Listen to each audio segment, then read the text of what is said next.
Hello and welcome to the show. I am Sam, and today we're going to be talking about oil and gas, specifically what's happening in Texas.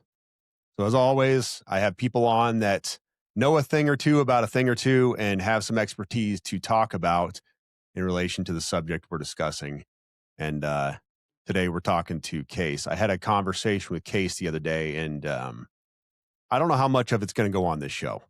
There's a lot of alarming stuff going on, and he's gonna illuminate what he can illuminate on. But I was taking a look at some stuff here, and the area we're talking about. So first of all, oil. We've got to keep this in mind: is oil and gas is by far and large the number one method of energy in the United States. And when you look at the area that we're going to be discussing today, it says over 6 million barrels of oil per day are produced in this area. That's half the United States. That's half the United States oil production. There are some significant issues going on in Texas right now. And I don't want to jump into too much stuff. So just let me Right. introduce Case, and Case, tell us about yourself, and we'll get going.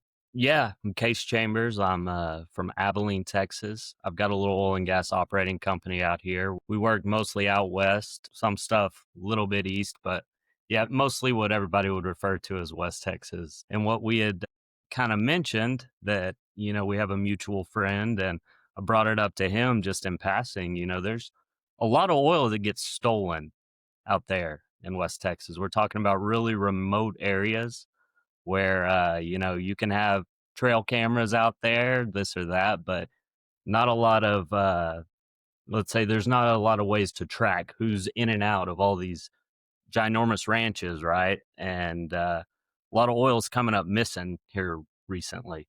And it looks like, I was just telling you before the show, they just arrested, I believe, 6 people tied to the cartel for Yeah. just general oil field theft. So that was what I was going to say at the beginning, and I was going to talk about we had just discussed it, and I said, okay, can we talk about this? And it's so my knowledge of oil comes from watching, Paramount Plus Landman. Right, And Landman, of course. It's I so absolutely just like that. okay, yeah, and that's really what I want to get into, because I don't think a lot of Americans know that the cartel is coming over and just stealing the oil and taking it back to Mexico. And No, let's jump into that. What does that look like? yeah, no, they got that part right, from what I've seen. I don't watch a lot of the show, as you can I saw the imagine. first season. Yeah, some of this stuff, they take it a little far. They have to, it's TV, right? But Mhm. they do a pretty good job of, Yeah, the show. relationship drama kinda drives me nuts a little bit, but it Right, is what it right. is. Hey, I don't know, a lot of that stuff may be the realest part of the Permian Basin. There's a lot of relationship drama out there. It's fair enough. Yeah. No, but it's real. I mean, there's oil field theft. I was just reading a survey of some Dallas executives at the Petroleum Club. I think, believe 61% of them said they've experienced oil field theft. And of that 61%, 75% of them said actual oil, physical oil has been stolen. And what that looks like That's is crazy. they're pulling in with tankers in the middle of the night. They're just pulling straight up to the tanks, loading, and you've got to realize there's so much oil field traffic up and down a lot of these roads, especially. Some of these wells are making 1,500 barrels a day, 3,000 barrels a day, each individual well, right? So there's so many trucks in and out. You may not notice one that doesn't quite belong. And then where does it go? Well, that's the great question, right? The Railroad Commission documents, every oil purchaser, when it comes out of the well, we put it into tanks, sell it to whoever is giving us the best price, right?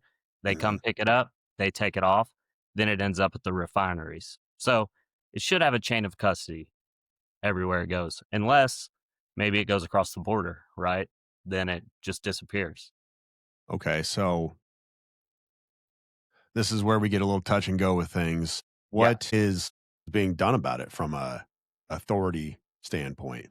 Well, it looks like the Texas Railroad Commission just started a new task force that's supposed to be, I guess, trying to figure out where it's all going, who's doing this, who's doing that. But the Railroad Commission has a lot of things on their plate, and I don't Yeah. know. This is another one. I'm sure they're going to have to find more staff for this, and who knows? Who knows? The Railroad Commission had, from my knowledge, they have unabated access to go anywhere they want if the well on somebody's land. They don't need a That's true. warrant, they don't need anything else. They can just go on their land and Right. investigate stuff. And so my Just like a question, game warden, they have the same authority. okay, yeah, like a game warden. Yep. What? Okay, so let me back up. First of all, has anybody ever tried to interdict these these? I can't say documented this time, that time. Obviously, you hear things through the pipeline. Hey, they stole a load of oil here. Pumper tried to confront them. They had guns. They shot at them. Obviously, those stories can get out of hand, right? So I don't want to go saying people are getting shot every day out there trying to confront these guys. But most of the bigger oil companies will tell their guys in the field, don't confront these guys if you run across them. We don't know who they are. They're obviously brave enough to go out there and try to take a load of oil. They're organized enough to steal it and then get rid of it somewhere, whether that be somebody else with an operator's license or it goes across the border. So, Yeah, not guys we really want. You don't want to pull up next to them on a 1,000-acre ranch, right? And ask them what they're yeah, doing. for sure. And first of all, the Target slash Walmart slash Best Buy policy on this, don't confront them if they're doing something, kind of drives me Right, nuts. And I get it. right. You don't want your guys getting killed because we're talking about the cartel here. But at the Hmm. same time, we've one of the biggest issues we've had, not just the last 5 years, but the encroachment of cartels in the US for the last couple decades. And really, the last 5 years, we saw it explode as, we were invaded, millions came across the border. Right. And the kind of threat to national security we're talking about here, with basically a paramilitary force operating on our soil, completely unabated, unchecked, with full knowledge of the state. Everybody's talking about it. You said 61% of these owners Yeah, had have experienced some type of theft, and 75% of those, it was oil being so stolen 61% of owners of half of our oil production.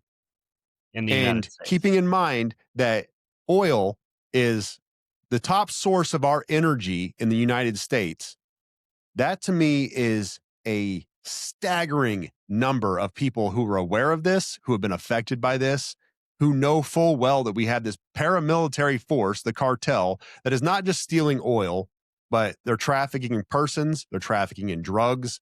They're every form of money making criminal endeavor you can imagine, I'm sure, is taking place, Right. but just fully unchecked. And the Railroad Commission is aware of it, knows it's happening.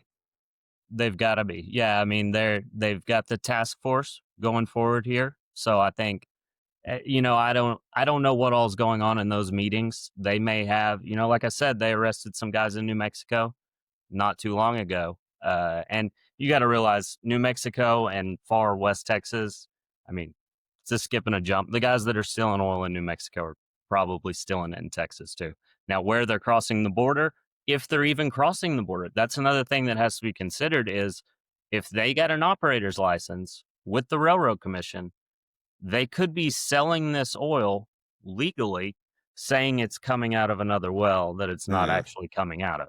So yeah, there's a that's a lot good of point. layers to this. It's a tough, tough thing to try to run down because, where is it going? Maybe you're chasing a ghost across the border. It's already been sold legally in the state of Texas or New Mexico or Yeah. any other Oklahoma, right? You could take it to any other state where, you could say I produced oil out of this well, right?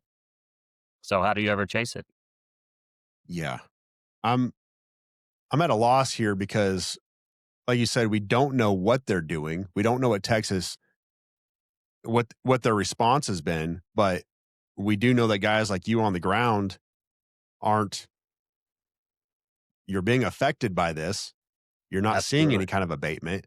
And I just know from the fact that we still do have a semi-porous border. Yeah, Trump closed it down significantly based on what it was under Biden, but at the same point, we still have these tunnels, we still have these legal checkpoints that we have border patrol that we know factually have been paid off in many circumstances to move things north and south of the border.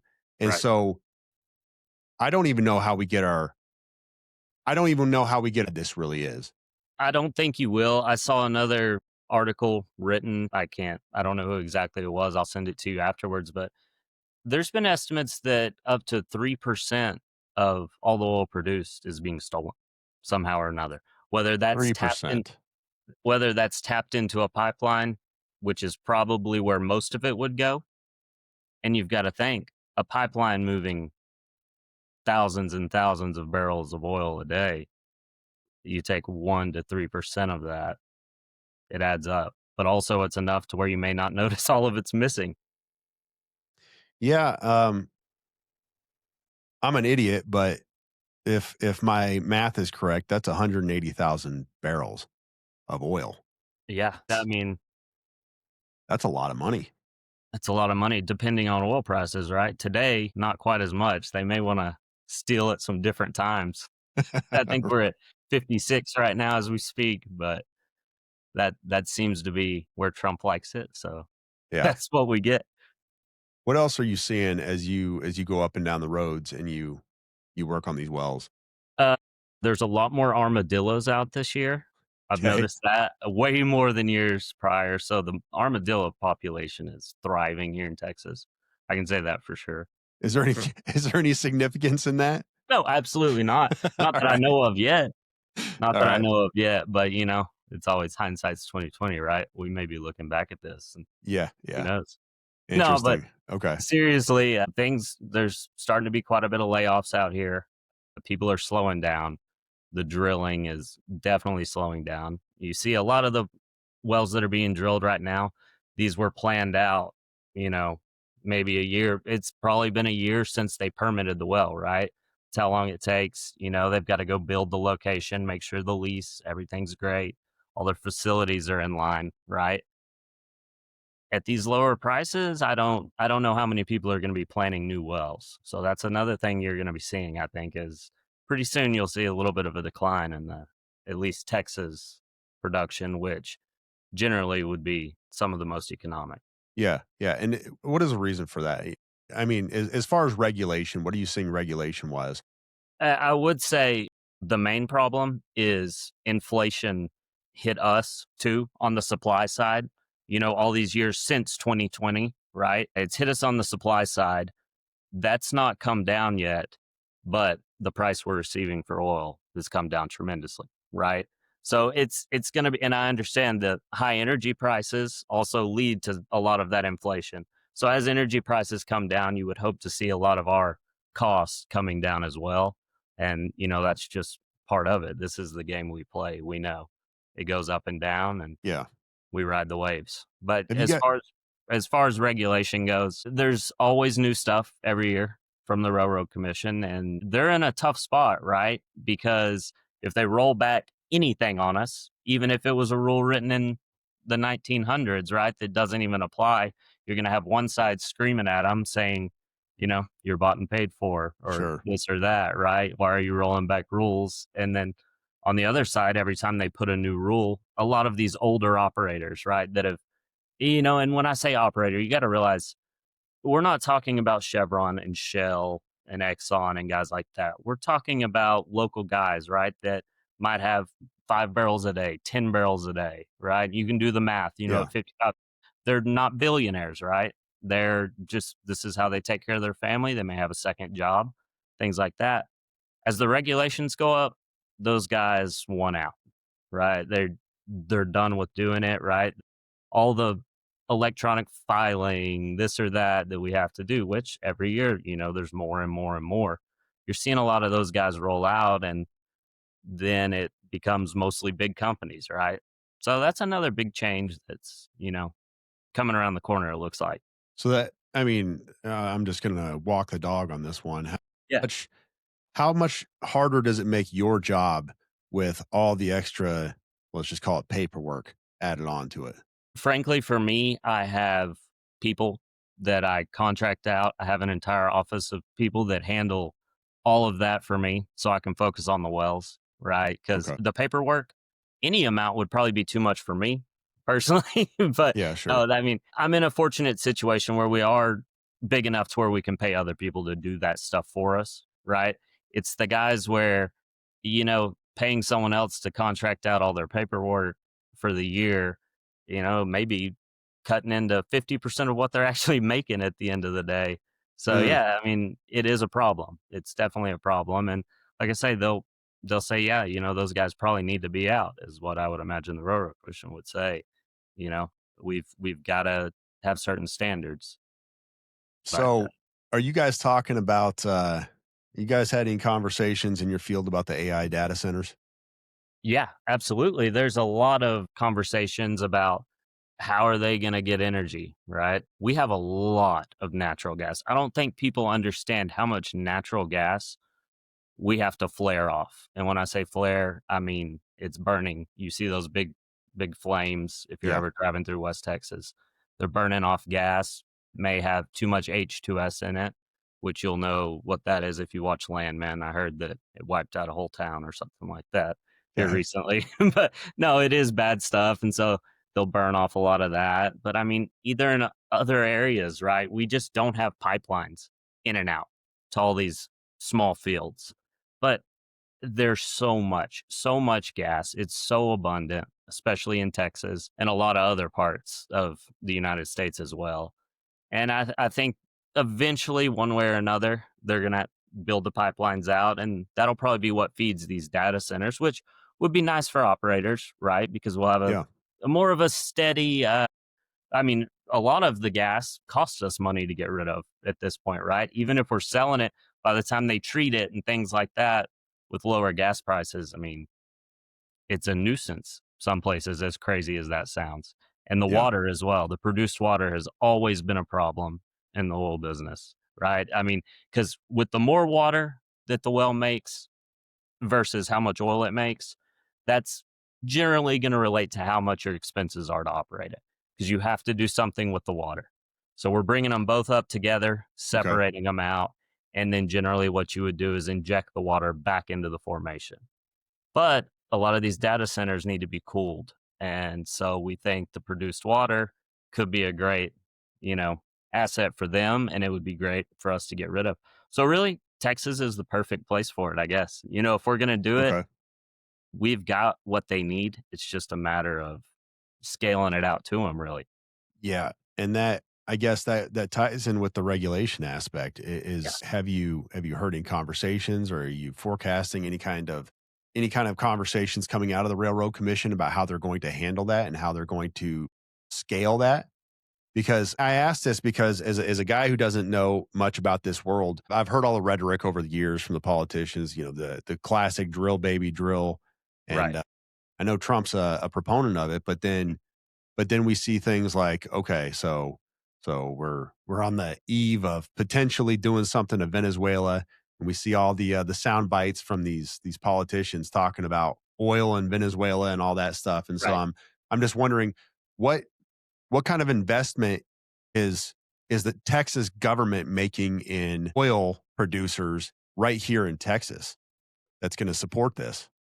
I'm probably not allowed in those meetings, and I don't know if I ever will be. But I would really hope that more people would look up and say, like you said, we're talking about Venezuelan oil.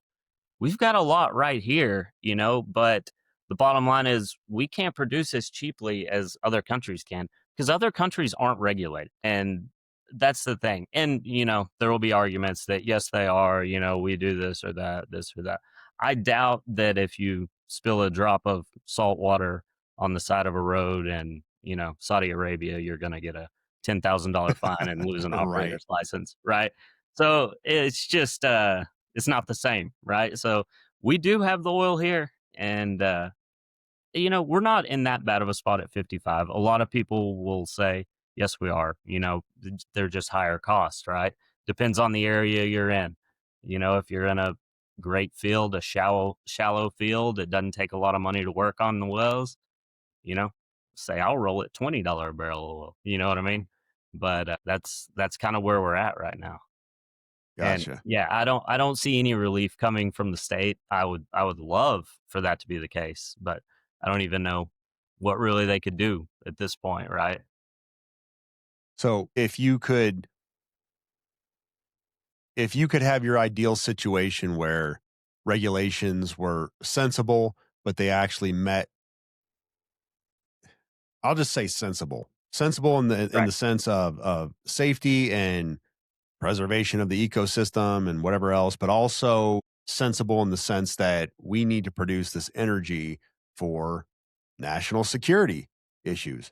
Not just, I say national security is kind of a coverall, but for people's needs so that people can stay warm, so that we can fuel the things we need to fuel and drive the kind of mechanisms and infrastructure and everything else we have in place. What is the sensible thing to do with regulations if you had your choice? If I had my choice, I would say the first thing we would do would be we would change the name of the Railroad Commission because they're regulating the oil and gas business. And I think it's important that people, when they're voting for that position, they know what they're voting for, right? Yeah. You're not voting Yeah. for the guy that, tells the train to go and stop and, they got to inspect the trains. Right. No, they're out on location, making sure the land is clean. They've got guys roaming all over the state, always making sure. I mean, I really think we have to be one of the cleanest producing states within the cleanest producing country in the world. And a lot of that is credit to the Railroad Commission. So it's hard for me to, say they need to roll back a lot of stuff because they have done a lot of great job on a lot of things. Yeah, and I get it, and you gotta be careful, and Right. as anybody would in any industry, you don't wanna deal with the blowback because it's Yeah. not I know. just you who's effective. It's there's a lot of people who rely on you Right. for to put food in their family's mouths, a Right. lot of people, Right. and the unfortunate reality of the world we live in is if you badmouth an organization or somebody who has a lot of power, they're gonna retaliate How and do crazy is something to that? affect you. In It is crazy the United considering, States, right? my personal what I can say is I know that the Railroad Commission is what I would consider lacking in boundaries. I'll put it that. Lacking in boundaries. They have a very large amount of authority and power. And we're so focused on, for instance, everyday street cops and Right. the Fourth Amendment and search and seizure and what authorities They and violate it everything every else they day. have. And then I look at a guy like an agent working for the Railroad Commission, and I'm like, Yeah, this dude has like unlimited authority to do whatever he wants. And if he they wants do. to shut you down, done. Just Well, like and that. I guess what I would say is there, and this can go like, there needs to be probably different rules for different people, right? You can't expect a guy who makes 2 barrels a day to adhere to the exact same rules as somebody who's making 30,000 barrels a day. Makes Because sense. very simply, if I have a spill at my tank battery where I'm making, let's just say I'm making 500 barrels a day. If my guy that goes out there every day and makes his rounds, say he misses something by the time he gets back the next day, you do have a huge problem, right? Sure. Whereas my guy that makes 2 barrels a day, maybe 1 barrel a day, right? He could be gone for a week and come back and be like, "Oh, a little bit of leak right there. I can Yeah. scoop it up in a bucket and take it home." And the bottom line is that's the guy also that wants a spill the least, right? You know what I mean? Any oil Yeah. that's not in his tank is money that's not in his bank account, right? So there is a lot of self-policing that can go on at that smaller level. And also we have landowners out there that, a lot of people don't understand. There might be a different guy who owns the surface, right? It could be his 1,000-acre ranch, right? But we have the mineral lease below it. So we come and go on their land to check our wells, in and out, routine maintenance, things like that. Sure. That guy that owns the land, I promise you, he lets us know anytime there's any type of problem, right? Yeah. So Of then course. you have the Railroad Commission coming out on and you know, that's when issues sometimes arise where, they want electric lines buried everywhere. A landowner maybe doesn't want you digging up his land, right? And things like that. Yeah, there's some things that could change a little bit on that front, but like I said earlier, that I would not like to. There's a reason I'm not running for railroad commissioner. You're always going to have that one side yelling at you that you're polluting the groundwater, you're doing this, you have to do Yeah. something to stop it, and then you're going to have the other side saying you were worried about orphan wells. Well, what's going to happen when this entire generation of people die that operated these wells for years and years and years? They die. Their kids don't want to take it over. We're going to have a whole lot more orphan wells, is what we're going to have. And that That's a good something's got point. to be done. Good operators, maybe give them incentives to plug wells instead of the state spending all that money going in and it's retroactive, right? They go in after it's been abandoned, after the guy that's made the money off of it, maybe he just files for bankruptcy one day and says, y'all handle it, right? And it costs the state $5 million to plug his wells. A lot of times the guy next door might say, hey, give me a little bit of that budget. Let me go in there and see if I can't save this stuff.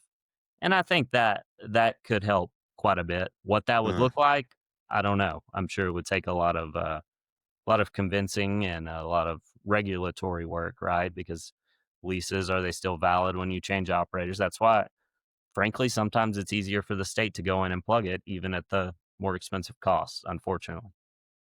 Gotcha. That's I wanted to go back to something you said because Yeah. I heard when I was at a campaign event with Doc Chambers not too long ago, and some folks were talking about the burn off, and they had some ideas. I couldn't tell you what those ideas were, but they had ideas for how we could prevent that and how we could save a lot of the a lot of what we're burning off. What are hmm your thoughts on that as far as the kind of waste that go into what we have now? I don't think people can possibly understand how much fuel is being just burnt, right? That just for the reason that they don't have pipelines. And I think that's a time thing. It's probably a permitting thing. Look, I've never filed permits for a large scale pipeline, right? Moving across the state of Texas. I would imagine it's not the easiest project in the world to get done, right? So, that could be a great help for our state is, more and more pipelines, right? That's what we need. If we can get them down to the coast. A lot of people need natural gas, and we have a ton of it.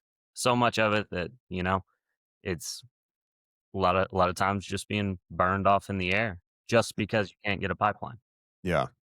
So let me ask you this: if we had, this might sound like a stupid question, but I'm just Uh, thinking like a kid in my head. With the pipelines, if we had that infrastructure, would that prevent some of this theft from the cartels? Well, most of the time they're still in oil, right? Because the natural gas, it's a gas like your stovetop, right? Okay, When you turn it on, just like that. And it's once we compress it down that it becomes a liquid.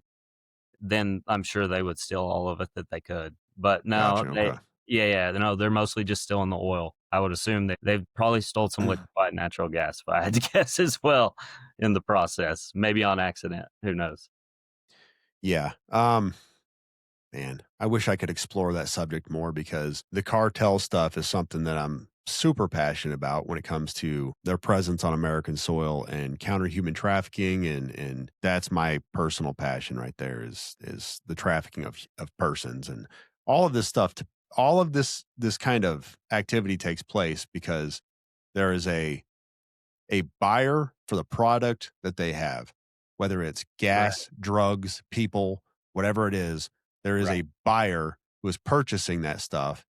And there are ways to mitigate their ability to do this. And first and foremost, the easiest way is to not let them on US soil.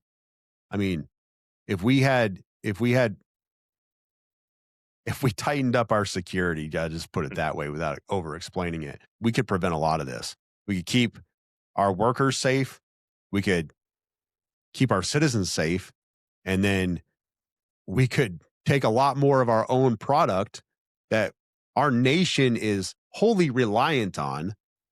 Like half of our energy production that comes from oil comes from Texas. And we I question how much of that can actually be how much of that actually makes it to the federal level, and then how much of it should, and I know will be if Doc Chambers becomes governor, Right. but how much of it should be focused on here in the state. And it just takes me back to the Railroad Commission. It takes me back to DPS. It takes me back to Abbott. And I say, do these folks realize what is being done under their very nose? Or do they just say, it's not my problem. It's just a little bit of oil here and there. 180,000 barrels out of 6 million, no big deal. We'll just write that off. But I'm saying, no, that is another source of revenue for guys that are actively hurting and bringing destruction to U.S. soil. And it is a big concern of mine. Not just the cost aspect of it of okay, we're just going to write that one off because it's not worth our time, but the state has a responsibility to respond to this stuff, and I don't know, it just burns me up a little bit. No, I know it's a tough situation. Like I said, it's hard to chase. It's really hard to, I mean, how do you trace something that eventually gets burned and that's its end use? You know what I mean? Yeah, That's the ultimate thing is how do you trace that? It's in a car somewhere at this point, right? And I right. think that's what they know. They also know that people are unarmed out there. It's another thing a lot of people don't realize. Going back to, we have landowners on a lot of these leases. They don't like the oil field workers coming up and down the roads with guns. That they don't want them shooting animals, whether it's deer or a cow or an armadillo, like we were talking about earlier. They Sure. don't let them carry guns, right? And people who are looking to steal something, that's generally a good area to look, right? Where are the people not going to be armed and by themselves? And that's what you have. Yep, that's the anti-gun control message right there. I mean, shooting up safe spaces is I what will people do say, because nobody's going I to will shoot say, back. these people out here are very pro gun. It's just not on my land. Not with my deer running around. Yeah, and I understand that to a certain Yeah. degree, but Yeah. then therein lies the issue of okay, Texas, you need to embrace and secure your state. You have a Right. responsibility, and this you're making all the money off of it. You've got all the big bucks. We're the eighth largest economy in the world, Hmm. so let's do something about it. Yeah, I mean, you think about all the property taxes that the oil and gas companies pay. We talk about, homeowners all the time. Think about all the school districts, that we pay Yeah, into in all these remote towns. They have some really cool football stadiums. You go to some of these small towns, it's unbelievable. So, yeah, I mean, you would think, hey, maybe that's the selling point right there. The less oil that gets stolen, the more property taxes they can charge us, and maybe we'll stop it then. that's a concept. It's illuminating, like what you said about the railroad commissioner and the name. I'm in my 40s now, and I first of all, I never cared. If I ever Mhm. heard the term railroad commissioner, I thought it had to do with railroads. Right. I mean, Why as would you I think should. otherwise? And yeah, people need to know who they're voting for. It's Absolutely. important. This is an individual who holds a lot of sway, a lot of power, has a lot of resources at his disposal. And there's Texas is the bedrock of this nation's energy production. No And doubt. yeah, it's very important. It's very important that this operation as a whole across the entire swath of Texas is managed properly, and that's Yeah, no property taxes, right? That's what we're going for. yes, Even that's on the what we're oil going for. companies. Come on. I have to push Doc on that one.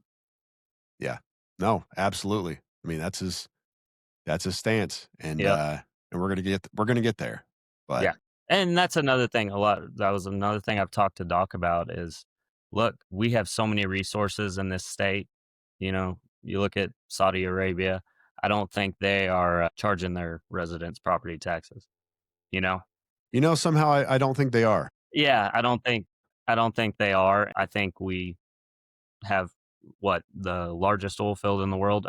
It goes back and forth at any given moment. But You would think that we would be able to use a little bit of that money, and a lot of it goes to the university fund, which is a whole nother story. A lot of Yep. Texas Tech fans know about that and gets them pretty fired up. Yeah, I don't know how far we want how far we wanna go into that one. All right, fair enough, fair enough. Yep. Well,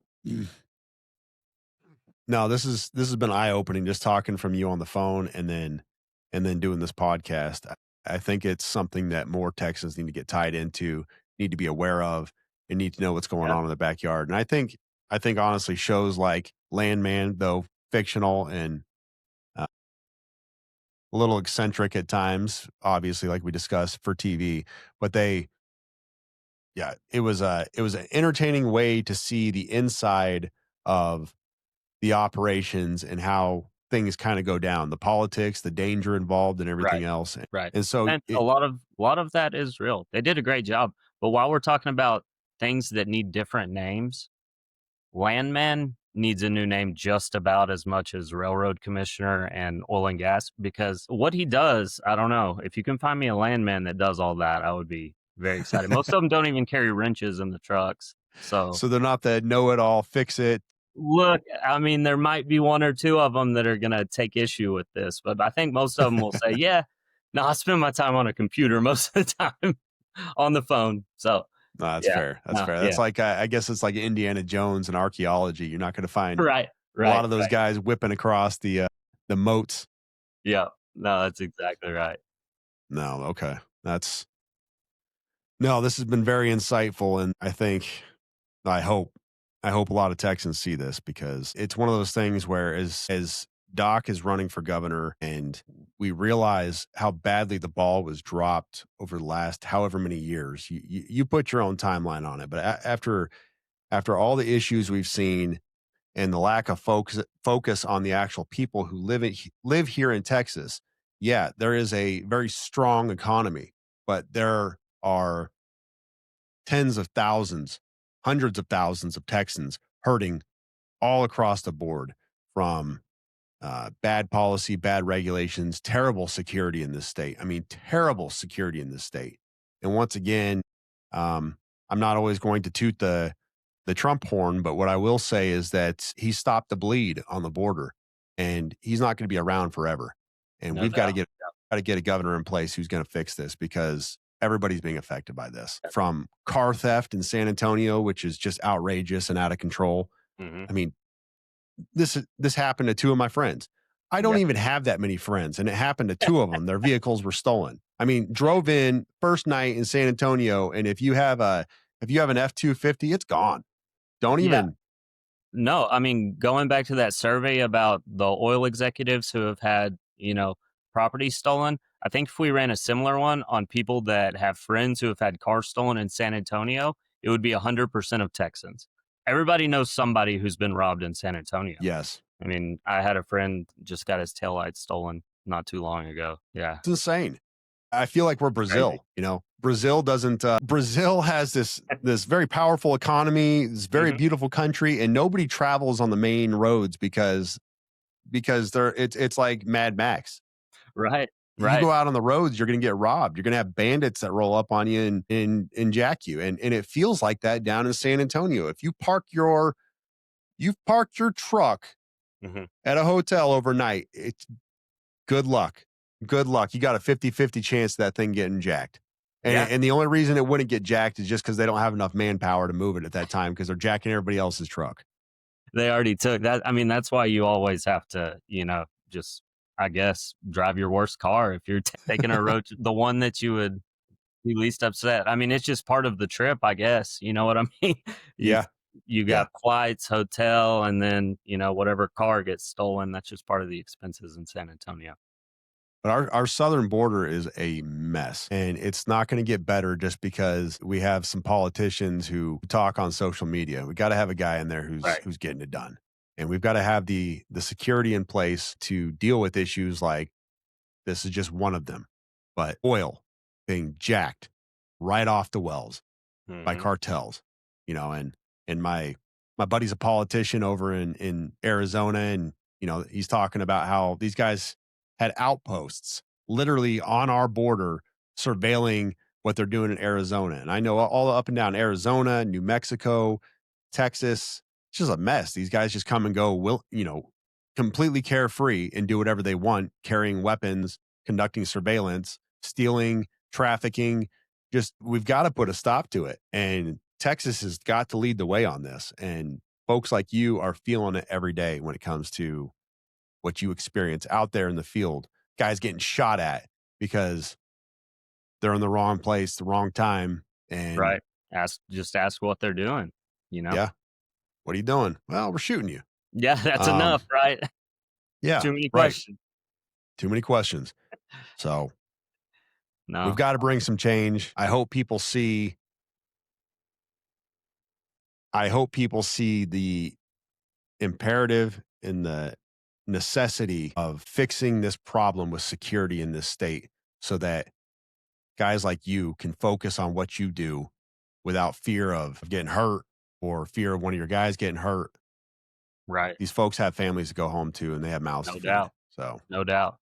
Yeah, it's already dangerous enough out there, you know? We preach every right. day, "Hey, make sure Just you." working on the well itself. Yeah, Yeah. make sure you go home. That's the number one thing, and then, to think that could happen now too, right? Yeah. And it's Right. always been this way for a little bit, right? There's always been theft out there, and we'll have to look at the numbers and see if it went up.